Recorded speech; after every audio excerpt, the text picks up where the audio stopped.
in the forefront in industrial and ICT training, not to mention traditional professions. As I speak, this month alone, some 10,000 Kenyans graduated from universities. 50 years ago, healthcare was inaccessible to most of our people. Health facilities were few and far between, and thousands of our people died from treatable medical conditions. Today, the situation is remarkably different. Not only do we have thousands of health workers, but also services are much closer to the people, as health facilities are now spread across all parts of the country. We also have achieved notable success in the area of child and maternal health. 50 years ago, electric lighting was only associated largely with the cities of Nairobi and Mombasa. Today, we have, through a thorough, comprehensive rural electrification public investment program, taking electric power to most parts of the country that were in the past viewed as remote. This is transforming our rural setups and indeed empowering our people in those areas. As we commemorate this historic Jamhuri Day, I call three things to your attention. First of all, I appeal to you to reflect on the sacrifices of our freedom fighters. At a dark time, these heroes and heroines, peasants, menial laborers, clerks, traders, young people, ordinary people, chose at enormous personal cost to take the just path for their nation. Secondly, let us consider the costs of freedom. Although human rights are fundamental and inalienable, they still need to be protected and defended.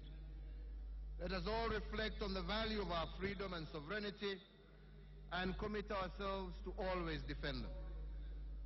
Thirdly, I invite you to consider more deeply the responsibilities that come with freedom.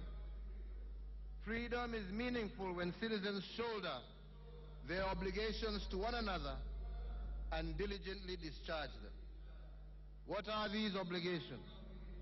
To treat each other with respect, no matter our cultural differences, to work hard and honestly, to refrain from corruption, to speak our truth, to represent ourselves and each other fairly, to educate ourselves and each other, and to help people lift themselves out of poverty and disease, to work to develop our country in an equitable fashion, to respect laws and abide by them, and to do these things consistently.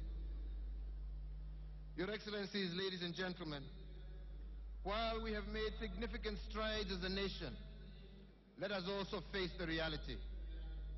We have yet to reach the promised land. Over the last 5 decades, we have missed opportunities to be the best of the best in the world. With excellent economic plans and resources exported to build other nations, our infrastructure has not been sufficient to meet our developmental needs. Our social and political environment has been susceptible to manipulation and practices that have made it difficult to reduce inequality in a meaningful manner. This in turn has led to disenchantment, insecurity, and suffering. In addition, our competing ethnic and political interests connive to override the national interest with serious repercussions. This tragically has on occasion led to violence and loss of life and property. But in the year 2010, we as a nation chose to renew the faith with our founding fathers. In 2010, We gave ourselves a constitution that affirms the sovereignty of the people of Kenya and puts our destiny in our own hands. The Charter instituted equality and evolution. We agreed on how we shall bake and share the national cake. The challenges we face, I believe, will be overcome more significantly when devolution effectively works and the counties play their intended role in our development efforts. The counties are the new centers of growth, resource mobilization, and utilization. The 47 counties must catalytically revamp our development as they embrace a strait of healthy competition in their development initiatives. I have indeed been very impressed by some of the initiatives taken by county governments.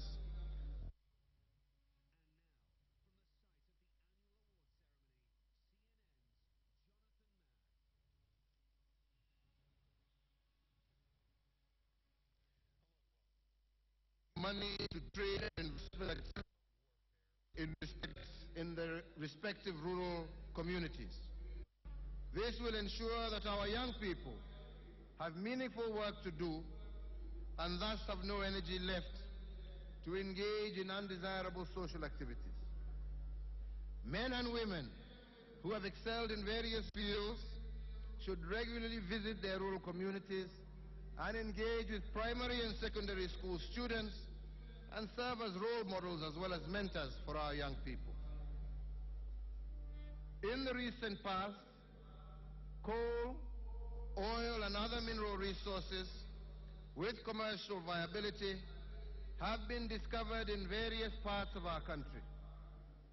This is an opportunity for Kenya to lift itself to the next level of development through the exploitation of these resources.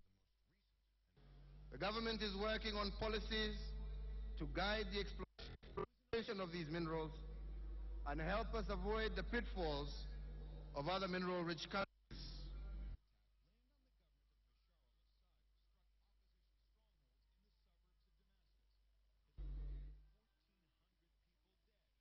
With county government, where minerals have been discovered, to ensure that the benefits accruing from such minerals also reach the local population.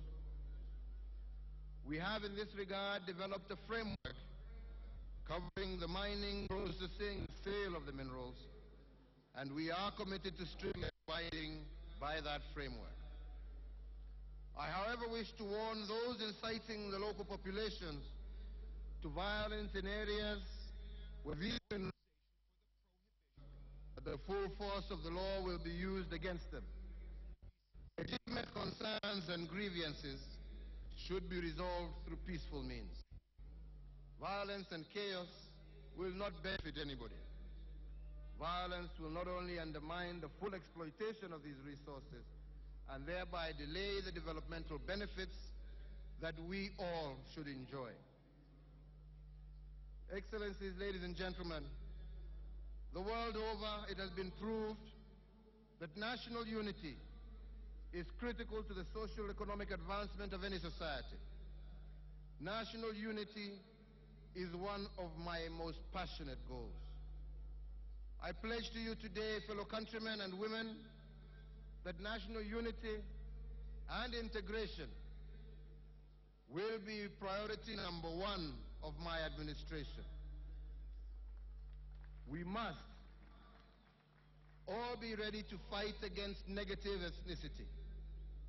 For too long, our people have suffered from this disease, but now is the time to say that we are tired and we must eliminate it.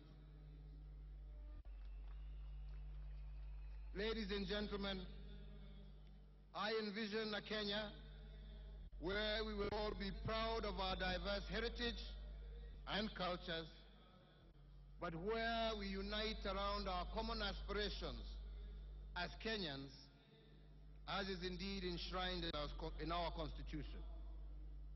We have to accept Kenya is our motherland, the land where Kenyans of all nationalities and of all religious faith can live together as brothers and sisters. As we indicated in our manifesto, the Jubilee government believes in one Kenya, a Kenya where every citizen, whoever they are, wherever they live, will have the opportunity to succeed and prosper free of discrimination. Our shared aim is to end meaningless ethnic tensions and rivalry and to unite all our citizens. I am determined to provide leadership towards the attainment of this noble objective. A united Kenya has tremendous potential for growth and development. Indeed, Kenya is not a collection of two tribes, a nation assembled by divine providence, held together for the last 50 years by a common will and belief